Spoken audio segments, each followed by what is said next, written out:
매일 아침 하나님과 함께 누리는 하늘의 양식, 오늘 만나. 제8장.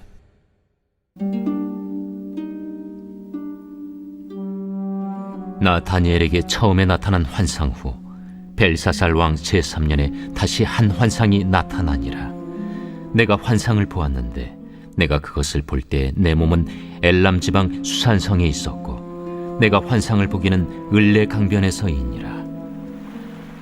내가 눈을 들어 본즉 강가에 두 뿔 가진 순양이 섰는데 그 두 뿔이 다 길었으며 그중 한 뿔은 다른 뿔보다 길었고 그 긴 것은 나중에 난 것이더라. 내가 본즉 그 순양이 서쪽과 북쪽과 남쪽을 향하여 받으나 그것을 당할 짐승이 하나도 없고 그 손에서 구할 자가 없으므로 그것이 원하는 대로 행하고 강하여졌더라. 내가 생각할 때에 한 순념수가 서쪽에서부터 와서 온 지면에 두루 다니되 땅에 닿지 아니하며 그 염소의 두 눈 사이에는 현저한 뿔이 있더라. 그것이 두 뿔 가진 순양 곧 내가 본 바 강가에 섰던 양에게로 나아가되 분노한 힘으로 그것에게로 달려가더니 내가 본즉 그것이 순양에게로 가까이 나아가서는 더욱 성내어 그 순양을 쳐서 그 두 뿔을 꺾으나 순양에게는 그것을 대적할 힘이 없으므로 그것이 순양을 땅에 엎드러뜨리고 짓밟았으나 순양을 그 손에서 벗어나게 할 자가 없었더라. 순염수가 스스로 심히 강대하여 가더니 강성할 때 그 큰 뿔이 꺾이고 그 대신에 현저한 뿔 넷이 하늘 사방을 향하여 났더라. 그중 한 뿔에서 또 작은 뿔 하나가 나서 남쪽과 동쪽과 또 영화로운 땅을 향하여 심히 커지더니 그것이 하늘 군대에 미칠 만큼 커져서 그 군대와 별들 중에 몇을 땅에 떨어뜨리고 그것들을 짓밟고 또 스스로 높아져서 군대의 주제를 대적하며 그에게 매일 드리는 제사를 없애버렸고 그의 성소를 헐었으며 그의 악으로 말미암아 백성이 매일 드리는 제사가 넘긴 바 되어 그것이 또 진리를 땅에 던지며 자의로 행하여 형통하였더라. 내가 들은즉 한 거룩한 이가 말하더니 다른 거룩한 이가 그 말하는 이에게 묻되 환상에 나타난 바 매일 드리는 제사와 망하게 하는 죄악에 대한 일과 성수와 백성이 내준 바 되니 짓밟힐 일이 어느 때까지 이를꼬. 그가 내게 이르되 2300주야까지니 그때 성소가 정결하게 되리라.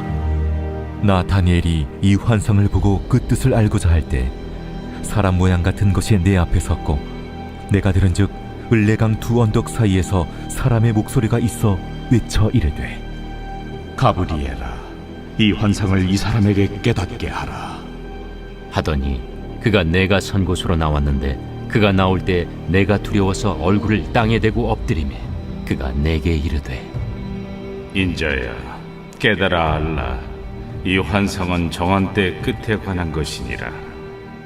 그가 내게 말할 때에 내가 얼굴을 땅에 대고 엎드려 깊이 잠들매 그가 나를 어루만져서 일으켜 세우며 이르되 진노하시는 때가 마친 후에 될 일을 내가 내게 알게 하리니 이 환상은 정한 때 끝에 관한 것임이라. 내가 본 바 두 뿔 가진 순양은 곧 메대와 바사 왕들이요 털이 많은 순염소는 곧 헬라 왕이요 그의 두 눈 사이에는 큰 뿔은 곧 그 첫째 왕이요 이 뿔이 꺾이고 그 대신에 네 뿔이 났은즉 그 나라 가운데서 네 나라가 일어나되 그의 권세만 못하리라.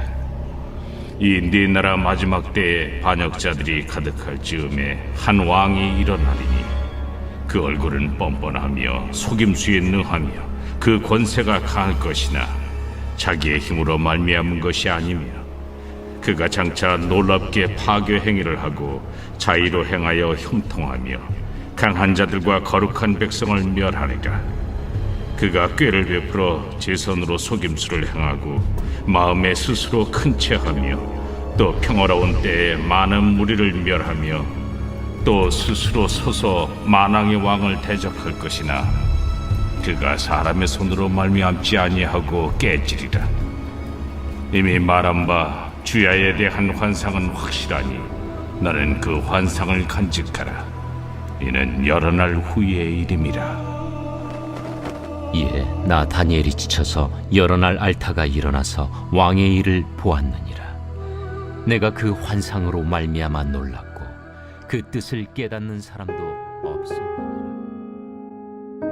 할렐루야. 사랑하는 성남제일교회 성도님들, 어제 하루 잘 지내셨습니까? 이번 한 주도 하늘 창문을 두드리고 하나님의 마음과 그 말씀을 품고 우리 기쁨으로 살아갈 수 있는, 하나님과 눈이 마주치는 한 주가 되기를 주님의 이름으로 축복합니다. 오늘 계속해서 다니엘서 8장인데요. 오늘은 본문이 좀 깁니다.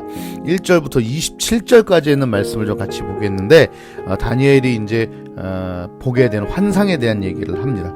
그래서 오늘은 이 환상을 역사적인 사건과 하나하나 대조해 가면서 실제로 이것이 이루어졌음을 좀 같이 나누려고 해요. 자, 그래서 3절부터 같이 한번 볼게요. 3절에 보니까요, 두 뿔 가진 순양이 나타납니다. 순양은 페르시아의 수호신이었습니다. 그래서 페르시아를 의미하고요, 거기에 두 뿔은 메대와 바사, 두 나라가 같이 있었거든요. 근데 그 중에 한 뿔이 길어졌어요. 뭐가요? 바사 제국이 이제 메대보다 훨씬 더 많은 영향력과 땅을 차지하면서 사실은 이제 페르시아를 점령하는 그런 일들이 실제로 벌어지게 됩니다. 어쨌든 이 메대와 바사에 의하여 땅들이 점령당하게 되고요. 그를 당할 자가 없다고 얘기합니다. 점점 강하여졌다고 얘기합니다. 그러나 그 나라가 영원하지 않습니다. 그리고 5절에 보니까 한 순염소가 서쪽에서부터 또 와요. 이 순염소는 그리스 제국을 의미합니다. 그런데 그 그리스 제국 순염소가 온 땅을 두루 다니는데 땅에 닿지 아니하며, 우리나라 말로 하면 발이 보이지 않는다, 이런 뜻이에요. 그만큼 순식간에 그 진군 속도가 엄청 빨랐다는 거예요. 점령하고. 그런데 그 염소가 두 눈 사이에는 현저한 뿔, 아주 눈에 잘 띄는 뿔이 하나 있었어요. 이것은 그리스 제국을 창시한 알렉산더 대제를 의미하게 됩니다. 그것이 즉 순염소가, 그리고 알렉산더 대제가 두 뿔 가진 순양 메대와 바사 제국을 달려들어가서 완전히 무너뜨려 버리게 됩니다.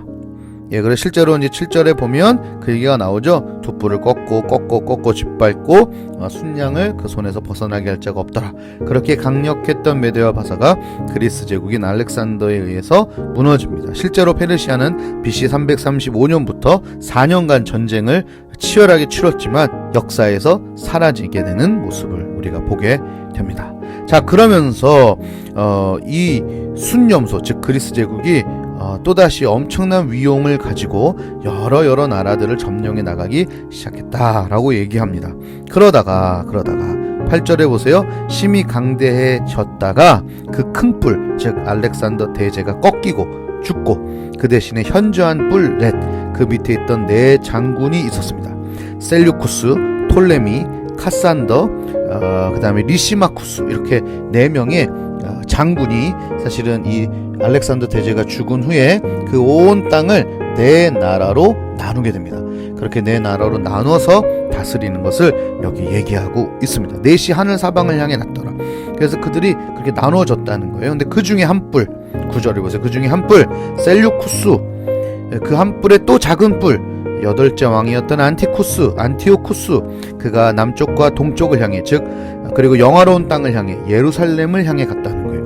그래서 그 예루살렘을 점령하고요, 하늘 군대에 미칠 만큼, 그 군대의 별들 중에 몇몇을 땅에 떨어뜨릴 만큼, 이 말씀은 하나님께서 택한 이스라엘 백성들을 쳤다는 얘기고, 별들은 많은 순교자들이 났다라는 것을 의미합니다. 실제로 안티오쿠스는요, 점령해서 이스라엘 사람들을 엄청난 박해하고 하나님 믿는 것을 방해합니다. 어느 정도냐면 11절에 보면요, 매일 드리는 제사를 없애버리고 그 성소를 헐었습니다.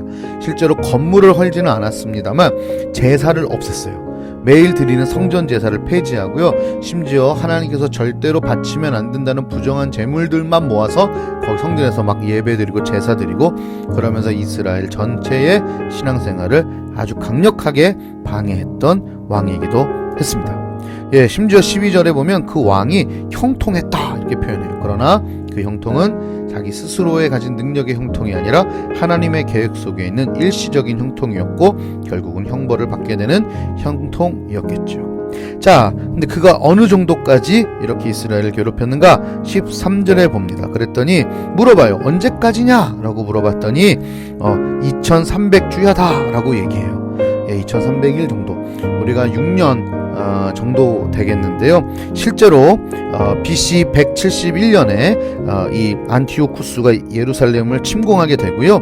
6년 후인 BC 165년 12월 25일에 마카비가 혁명이 일어나게 되면서 이 안티오쿠스가 물러나면서 이스라엘의 예배가 다시 회복되는 일들이 일어납니다. 실제로 그 연수에 맞춰서 이 말씀이 이루어지게 된 것이죠. 자, 그러면서 이제 15절부터 25절까지는 이것들을 잘 설명해 주는 내용이라고 보면 좋겠고, 26절에 보면 너희가 이 환상을 간직하라는 거예요. 일어날 거라는 거예요. 그런데 이 일을 이루시는 분이 누구신가? 하나님이시라는 거예요. 그것을 기억하라는 것이에요. 그냥 악의 세력에 의해서 이러한 아픔들과 어려움들이 일어나는 것이 아니라 너희를 사랑하시고 너희를 선택하신 하나님께서 이 일들을 계획하셨고, 그러니까 일들이 일어날 거야. 너희 기억해야 돼. 그리고 이 일 후에는 너희가 다시 성전 예배가 회복되고 하나님과의 관계가 회복될 거야. 지켜 있어. 이렇게 얘기합니다. 힘든 과정을 겪고 계시는 성도님들 기억해 주십시오. 하나님께서 여러분 싫어하지 않습니다. 혹은 사단이 힘이 세서 끝까지 여러분에게 영향을 미치지도 못합니다. 여러분의 잘못이든 사단의 시험이든 간에 어려움은 반드시 하나님의 계획과 선택에 의해 회복될 줄 믿습니다. 우리 이 환상을 간직하라 하는 것처럼 하나님을 향한 신뢰와 믿음을 간직하고 주님과 눈이 마주치며 이번 한 주 꿋꿋이 살아갈 수 있는 저와 여러분 되기를 주님의 이름으로 축복합니다.